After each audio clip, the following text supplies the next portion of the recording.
Hi, my name is Mary. Today FM plays the best music in Lambasa. Today FM rocks. My name is Thomas. I'm here in Nakasi and I like to listen to Today FM because it rocks. My name is Milenia. Today FM rocks here in Singapour. My name is Felipe and Today FM rocks here in Tavua. My name is Mary Jane. I love listening to Today FM here in Ba. Today FM rocks. My name is Ilay Tiambal and I love listening to Today FM. Today FM rocks here in Nosur. Today's hit music on Today FM. In the news tonight, prominent supermarkets pay up $21 million in unpaid taxes. 18 police officers lose jobs for vehicle abuse. And multi-million-dollar Nandi Airport officially opened. From the studios of FBC Suva, Jackie Smith. 3 prominent supermarkets, including one based in Asinu, have yet again come under the spotlight for cheating the country's tax laws. Tonight, we can confirm the Fiji Revenue and Customs Service conducted a tax evasion investigation into these supermarkets, which amount to more than $20 million. Months after a supermarket had to fork out over $50 million in unpaid taxes, this very latest find has sent out worrying signals to the tax office. Rachel Nath with this exclusive story. With the Fiji Revenue and Customs Service coming down hard on supermarkets who tend to be topping the list of tax evasion for the past 2 years, the taxman says 5 supermarkets have been investigated so far this financial year. We've already completed 3 more after the initial big one, and yeah, they have paid up their amounts, and there's a couple more still work in progress. All in all put together, I would say these were not so big amounts, but still it amounted to about $20 million. The Revenue and Customs now has the authority to name and shame those businesses found on the wrong side of the law. There is law in place, so all the new investigation that's happening, we will consider that. Das says supermarkets aren't the only sector flashing red lights. So, the construction, the real estate, the supermarkets, and the customs valuation, these are our focus areas for this financial year. So as we move into the next financial year, so, we'll be running our corporate planning workshop as well. So then again, we will be looking at our compliance improvement strategies. Companies found to be evading taxes will have to pay a backlog or front the court. If their cases are before the courts, then the companies will either have to pay a fine of $25,000 or the company directors will be jailed for 10 years. Rachel Na, FBC News. 18 police officers lost their jobs since last year after they were found guilty of abusing official vehicles. The force says this should serve as a warning to other officers that there's no room for carelessness and negligence. Akusita Tale reports for the first time, permit IDs are now being issued to officers to allow them to drive police vehicles. Any police vehicle that is written off after an accident or damage that may cost more than $20,000 for repairs will result in the termination of the contract of the driver responsible. Written off vehicle, you are saying goodbye to the organization. At your own fault, you write off one vehicle, I'm warning you now, find another job. Apart from obtaining a license from the LTA, the force is issuing more than 700 permit IDs to officers, which is an authorization to drive official vehicles. So your job number is to keep that vehicle well, manage it well, treat it as your own car. You bought it with your own money. Have a sense of belonging in the vehicle that you have. It's not your father's vehicle, it's the government's vehicle. We are the only custodian of the vehicle for us to use it well. Utilize it according to the purpose it is given to you. The Director Traffic has warned there is no place for negligent and careless drivers in the force. When you talk about the safety and when you talk about the image of the organization, when you talk about the professionalism, it is all about our drivers' attitude. Meanwhile, during the second phase of Operation Tatarovi, 134 government vehicle drivers were booked between Jan 1st and May 31st. Of these, 5 were police officers. Akusita Tale, FBC News. The Nandi International Airport continues to punch above its weight following its $129 million facelift. Nandi International Airport was named one of the world's most improved airports. Also recently became the first in the Pacific to receive an airport carbon accreditation because of its efficient energy systems, as Felipe Naikaso reports. For nearly 80 years, Nadi Airport has been Fiji's gateway to the world, the entry and departure point for millions of Fijians and visitors to our country. And I'm delighted and proud to be here to officially open it. And I know every Fijian shares that pride, because first and final impressions count. And the first and final impression of Fiji, most of our visitors will now get, is this magnificent new facility. The upgrade of the airport terminal was crucial as Nadi remains an important hub for flights throughout the region and beyond. This place was a mess if anyone was to undertake an upgrade and rebuild. We had structural integrity of beams and columns that was lost. We had floors at different levels. We had an unlimited extent of asbestos that we found. There were so many issues. I was standing outside near the entrance to the immigration, and just happened to meet a cane farmer, and he said to me, "You people really want to make Fiji like overseas, eh?" And that's precisely what this airport indicates. This is the first complete makeover of the Nadi Airport since the 1950s. Philippa Naikaso, FBC News. The Solicitor General's office has proposed that Fiji should endorse and accede to the agreement on port-state measures to prevent and eliminate illegal, unreported and unregulated fishing. While presenting their submission to the Social Committee on Foreign Affairs and Defence, Principal Legal Officer Timaima Vakandewambuka said the agreement is vital for the fisheries sector. Ali Kimbia reports. The issue of illegal fishing is not new for Fiji and other Pacific Island countries. And finally, there is a solution to curb this ever-growing concern.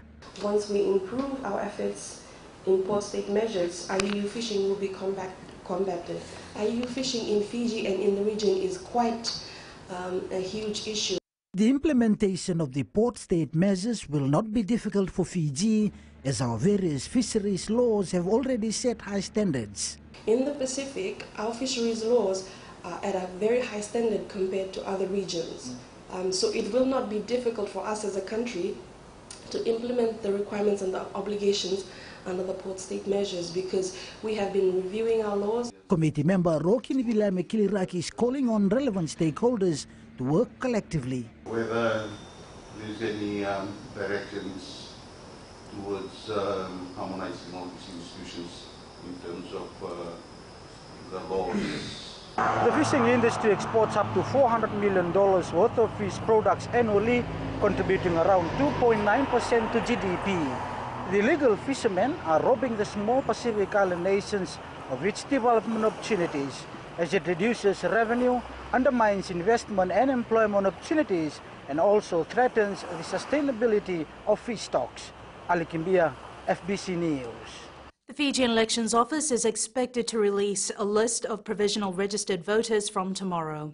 Election Supervisor Mohammed Saneem says they have worked through their registrations and compiled a list devoid of those deceased and any other anomalies. Saneem says the cleaned list includes more than 630,000 registered and verified voters.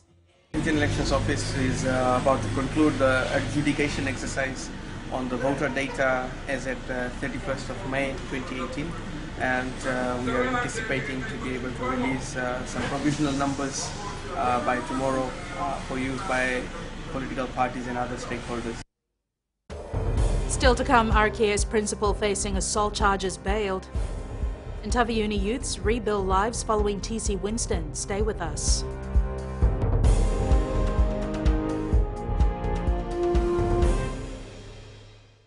Bula, neva ngo malakai leloma, ngo ngai nakas ondo magrong ng Bula FM, number 2 ay nasere. Hoya ubasit sai sa Ilambasa, ya ondo talita ina warong ng Bula FM, number 2 ay nasere. Guya do tumeli ako na tao no hinga toka, talita kina na warong ng Bula FM, number 2 ay nasere. Wala na tunga ng Bula FM, number 2 ay nasere number 1. Neva ngo fani na tao no singa toka, kita ondo talita ka ng Bula FM, number 2 ay nasere. Bula FM, number 2 ay nasere.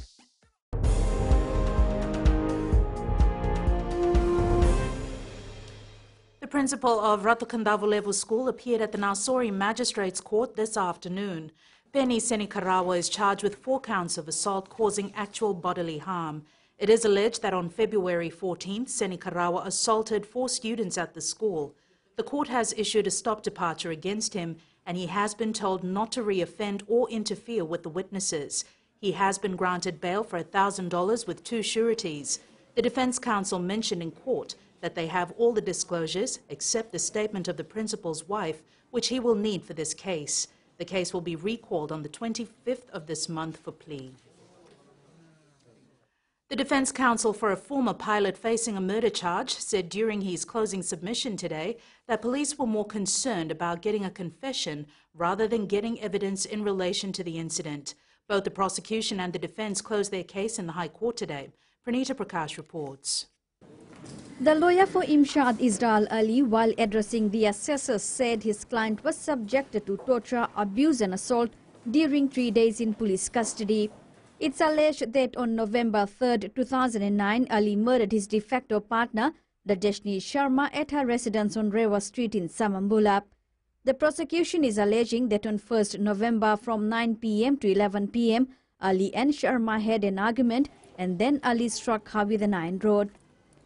It's also alleged that Ali strangled Sharma with a kettle cord. However, Ali has denied all these allegations. His lawyer said that his client's caution interview was fabricated and there were inconsistencies in the evidence given by the state witnesses. He also said that his client's rights were breached. The prosecution in its closing submission said that Ali admitted killing Sharma in his caution interview. He said that Ali killed Sharma on 1st November 2009 during that argument between 9 p.m. and 11 p.m. The Suva High Court judge will sum up the case on Thursday. Pranita Prakash, FBC News. Energy Fiji Limited has embarked on verifying more than $1 billion in assets in response to a directive issued by the Office of the Auditor General.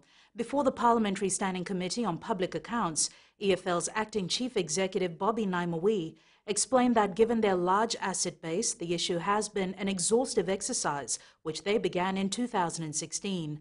Maggie Boyle reports.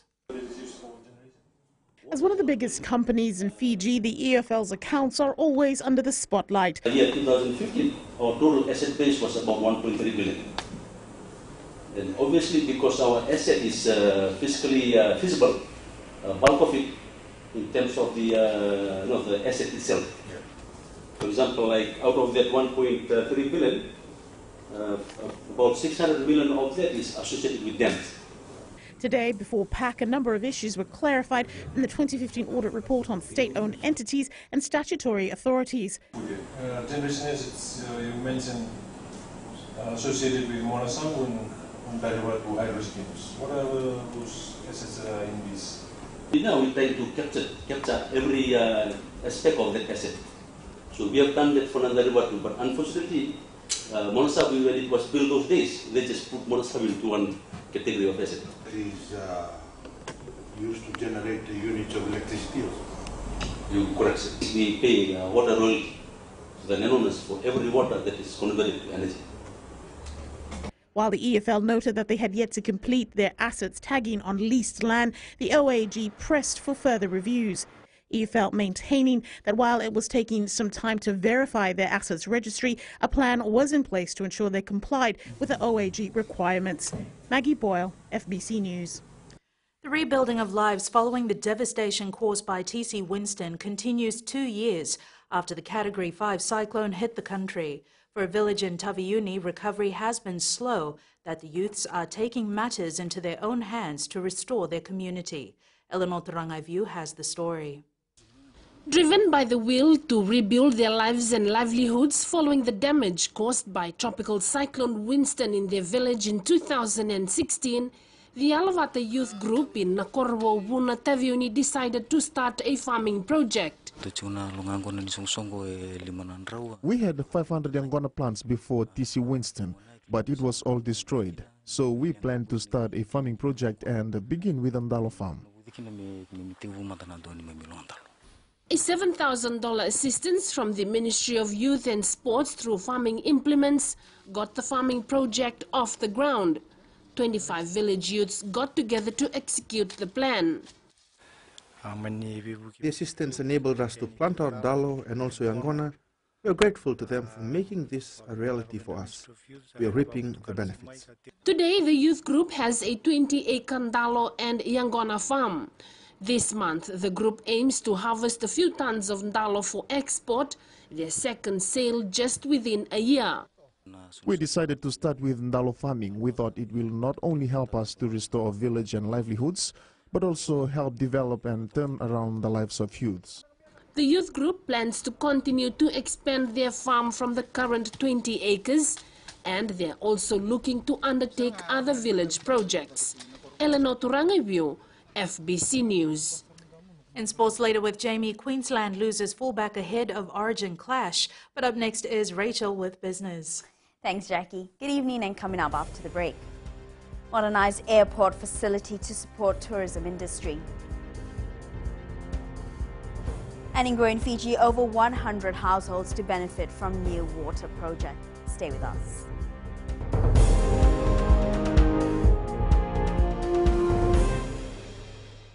Voila, I am Eleanor. For the best classic hits, I only listen to Gold FM here in Singapore. Gold FM, only the classic hits. My name is Seni Rawa. I love listening to Gold FM here in Nosuri. Gold FM, only the classic hits. My name is Dino. I'm from Outrigger, Coral Coast, Singatoka. I love listening to Gold FM, only the classic hits. My name is Salote. I love listening to Gold FM here in Nosuri. Gold FM, only the classic hits. Bula, my name is Marida. Gold FM plays the best classics here in Outrigger, Singatoka. Gold FM, only the classic hits.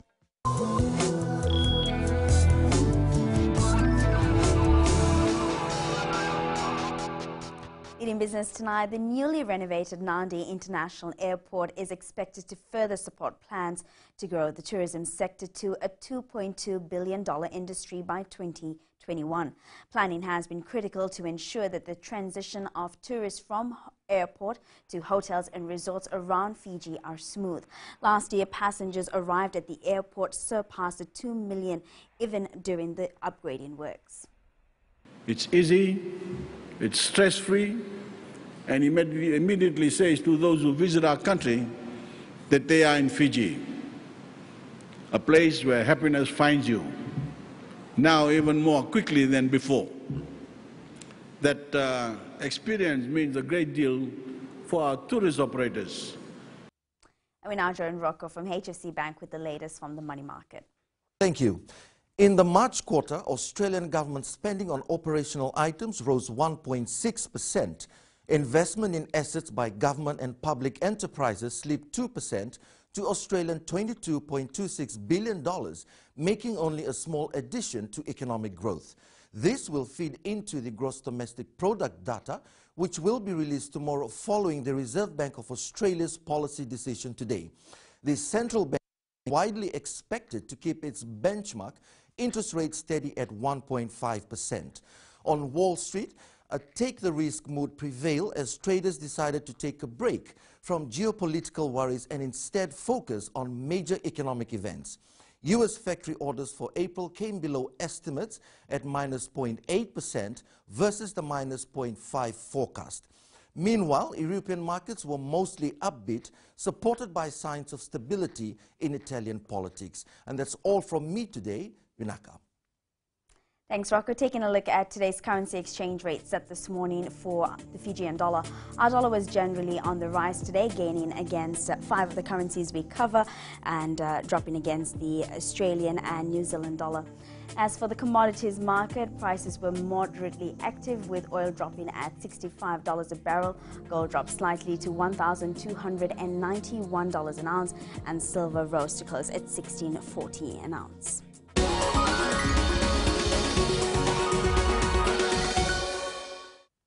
And in growing Fiji tonight, 139 households in Waindrandra and Nandranu settlements in Ba now have access to piped drinking water. The $189,000 rural water project has brought relief to women and children in the 2 settlements. The committee chair says prior to the implementation of the project, people had to fetch water from a nearby river or from a distant borehole. For this project, the village water committee will receive $6,100 as payment for the village assistance provided.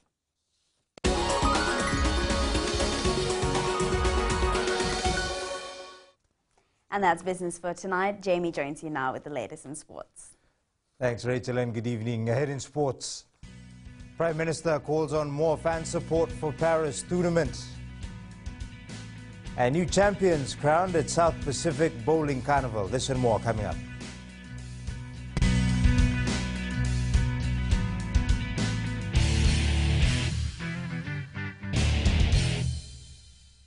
Hi, I'm Jyotishma. I'm from Singatoka. I love listening to Mirchi FM. Mirchi FM is hot. Mirchi FM is #1. I'm Charlene Robert. Mirchi FM rocks in Lambasa. I'm Soname Nasori Jackson. Mirchi FM is hot. My name is Raymond Dutt. I'm in Baba Singh Alliance. Mirchi FM is hot in Lambasa. I'm Pritika from Jax Nasori. I love listening to Mirchi FM here in Nasori. Mirchi FM is hot. Mirchi FM, it's hot.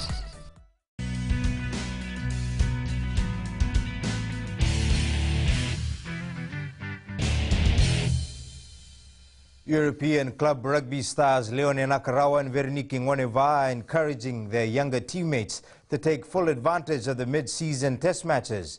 The two high-profile players are expected to add more firepower to the Flying Fijians' Pacific Nations Cup campaign this month. Vasil Prasad reports. It's a timely boost for the young players like Albert Tuisue and Isikeli Nambo to learn from the world's best. The racing star Leone Nakarawa is ready to partner with them in the locks. We'll know that we won't be playing rugby forever, and we need some young boys to come through so that when we leave, they can take over. Leone Nakarawa has confirmed that he will first be part of the Flying Fijians and then will later join the Sevens camp in preparation for the World Cup. Now I'm just focusing on these 3 games, playing for the full the 15th team. I think after this then I'll march into camp. Veteran utility back Veronique Ngoneva is also part of the mix. He is expected to give coach John Mackey an option to be either on the wings, the midfield or an impact. I'm not really bothered to play on the wing or the center as long as I'm happy be around with these young boys. Fans also didn't waste the time and gathered to watch our stars rubbing shoulders together at home. Very happy and saw them this afternoon. I'm really happy to see Leone Nakarawa and Veronique Ngoneva on today. With so many talented professional players in camp, Maki and his officials will go through some tough time in selecting a run-on team for the match against Samoa on Saturday. Vashnil Prasad, FBC Sports. Prime Minister Voreqe Bainimarama has thanked the Fiji Airways men's sevens for winning the London tournament and extending its lead on the World Rugby 7 series. The Prime Minister has also asked fans to get behind the team one last time this season as they chase the Paris and World Series titles. Vasil Prasad reports. Coach Gareth Beiba and his team's performance this season is the most talked about subject in Fiji. It was also evident during the Fiji Airports Limited launching when Prime Minister Voreqe Bainimarama took time out to thank our gladiators for the wonderful performance in London Sevens. After watching our 7 stars take victory at the London Sevens, the first time Fiji has won the tournament in 6 years. We are now solidly leading the 7 series. Bainimarama has asked the team for another spectacular performance in Paris this weekend. Of course, we need another superstar performance in Paris. So congratulations to our boys, and let's all get behind them as we look ahead to close out the 7 series. Beiba expects the same and says they will give their all to bring back the series title. We've got some strength in what we've done this week and over the last few tournaments as well, and I'm sure those teams will be concerned about playing us. It could be history in the making for the national team. If Fiji wins the Paris title, they will bring home 3 trophies at once for the first time ever, which includes London, Paris and the series titles. Vashnil Prasad, FBC Sports. Preparations are going well for the Tonga national rugby side ahead of its June test opener against Georgia on Saturday at the ANZ Stadium. The side is dominated by overseas-based players. The side dominated by overseas-based players met up in New Zealand with management last Thursday before making their way to Fiji on Saturday. Team manager Inoka Feaki says the players have combined well despite being in camp together for only a few days. When we get together, we gel very fast. That's normal for the Tongan team. And usually we only have a few days before a test match to gel and get a match played. So again, we get gelling part sorted out. We have to understand our roles and what the strategy is to try and find George's weaknesses. Pearl Barrett and Loretta Kotoisuva were today crowned new champions of the women's pairs category at the 62nd South Pacific Bowling Carnival. The duo, who have been playing for the past 25 years, recorded a narrow win over national rep Litia Tikoisuva and Roselini Tukana in the final today. Meli Tavanga reports. It was a dream come true for Pearl Barrett and her pair Loretta Kotoisuva after overcoming a crucial final this afternoon at the Suva Bowling Club. Very competitive. All the girls bowled really well. We were just fortunate to win all our games. Very close, you know, we had to draw against them. But we outdrew them. That is how we won. So it was an equal competition. Barrett says beating one of the top contenders in the competition is the biggest achievement in her bowling career. Been many years and I've never beaten her, but she's still a very good bowler. Wasn't her day, and probably was our day. Meanwhile, in the men's pairs competition, Suva was crowned the winner after beating New South Wales 22-16 in the final. Of them that came in from one club, Wagga Wagga, and they are very good bowlers. They are all top bowlers from their club. They are very experienced and they showed us a few things on the green that they could do. But we managed to come away with a win. The pairs competition ends on a high note this afternoon. They will take a break tomorrow before the fourth competition starts on Thursday and ends Saturday. Meli Tavanga, FBC Sports. Queensland suffered another major blow just a day out from their State of Origin series opener after veteran Billy Slater was ruled out with injury. The injury toll keeps growing for the All Blacks, with lock Brodie Retallick ruled out of the first test against France this weekend. Luke Romano and Tom Franklin will provide injury cover for Retallick, while loose forward Matt Todd has also been called into the squad.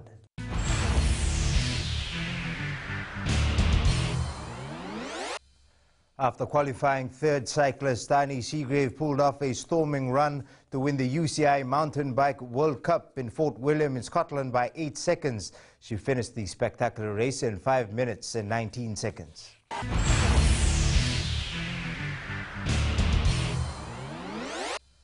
That's it from sports tonight. Angie joins you later on with weather. And in the world of the weird and the wonderful, scientists have come up with a technology that mimics human skin. Details after the break.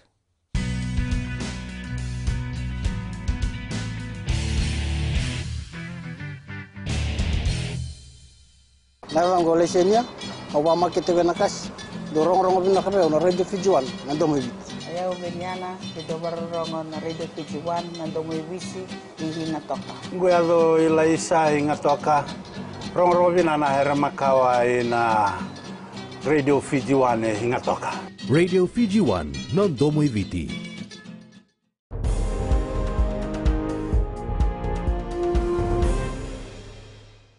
In new media tonight, Chinese phone makers are feeling threatened amid US-China trade tensions.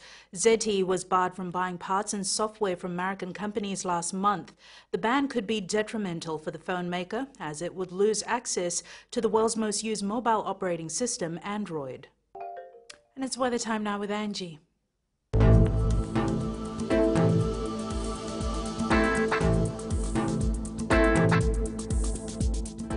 Hello there and welcome to the Weather World. Having sunshine around feels so much better. This is the time to dry out everything before rain catches up again. But hope you had a fantastic Tuesday with lots of sun supply. Taking a look in the west, also gorgeous. The sea and mountain scenes are just perfect during this weather.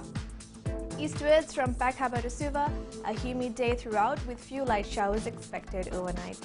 And up north, such a beauty, steamy one as well. At sea, easterly winds 10 to 15 knots with moderate to rough seas. For the tides, high tide at 11:47 p.m. with low tide at 5:43 a.m. Sunrise at 6:32. for tomorrow, as what we're seeing from the forecast for now is showers. Tomorrow's temps, all centers will range in the high 20s. And looking further on to Thursday, expect few wet spells. And that's all from the FBC Weather World. Jackie. Thanks so much for that, Angie. In Fijian Pulse tonight, we asked, does Nausori Airport require facelift like Nadi?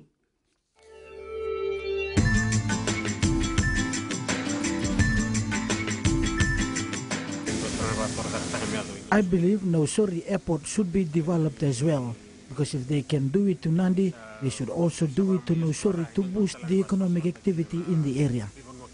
I think that Nausori Airport should be upgraded to Nadi Airport because overseas flight also comes in. Why not? I would like to see a new look on our airport in Nausori, and it should be an international standard airport. I think Nausori Airport should be upgraded to the same standards as Nadi International Airport, so it can accept international flights from overseas to Nausori and increase tourism and business opportunities for the locals.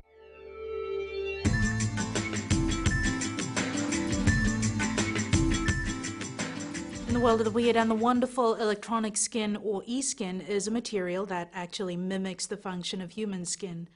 Now, some scientists have come up with the type of e-skin that heals itself and is also recyclable.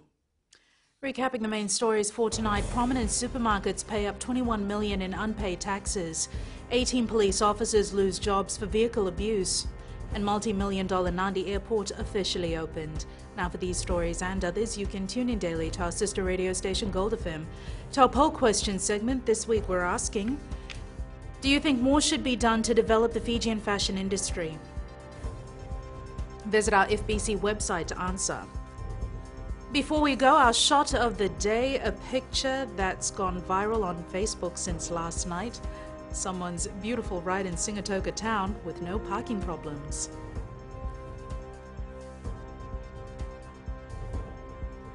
Remember, you can send us newsworthy pictures and videos on email FBCnews@FBC,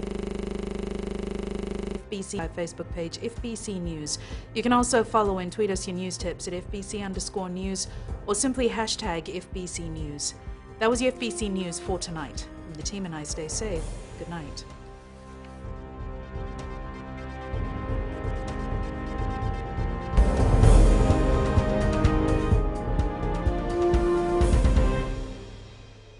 मैं नवनीत नंद नंबुआ लुम्बुआ से। जैसे Freny north मशहूर है, वैसे radio Fiji 2 भी सभी जगह मशहूर है।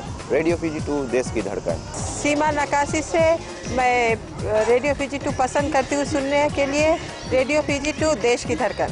मैं हूँ अंकल किंग, सिंगाटोका टाउन के टैक्सी ड्राइवर। जैसे रग्बी फेमस है, वैसे रेडियो फीजी 2 फेमस है। रेडियो फीजी 2 देश की धड़कन।